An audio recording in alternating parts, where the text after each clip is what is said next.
is Father's Day. And so I got to think of, what do you say to somebody on Father's Day? Well,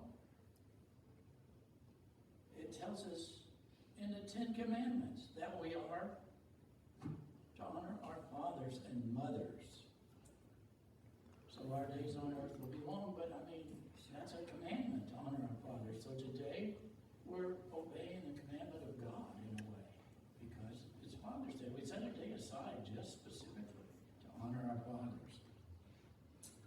And when you think about it, being a father is one of the first things God told Adam. Remember that? He said, God said to Adam, he said, be fruitful and multiply. In other words, he wants him to be a father. Now, a lot of you don't know me all that well, but I spent 40 years in construction. I was a commercial electrician. And the scariest thing I've ever done is be a father.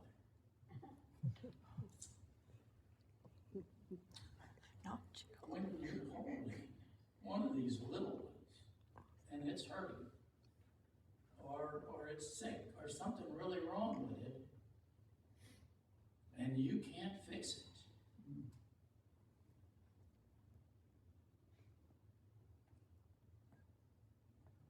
That's the scariest I've ever been.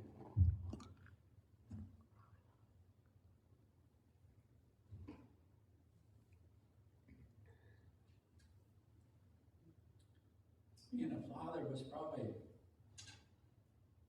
the biggest, most difficult,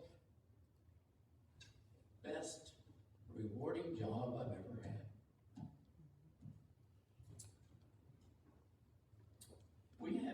Judy and I have a blended family. We have 5 children.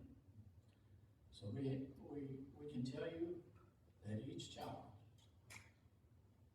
is different from the womb. There's no two alike. Each time you think you got something figured out, you don't. So, as I was thinking about what would you say on Father's Day, and so you say, well, what did God say? Okay. My question to you is, why did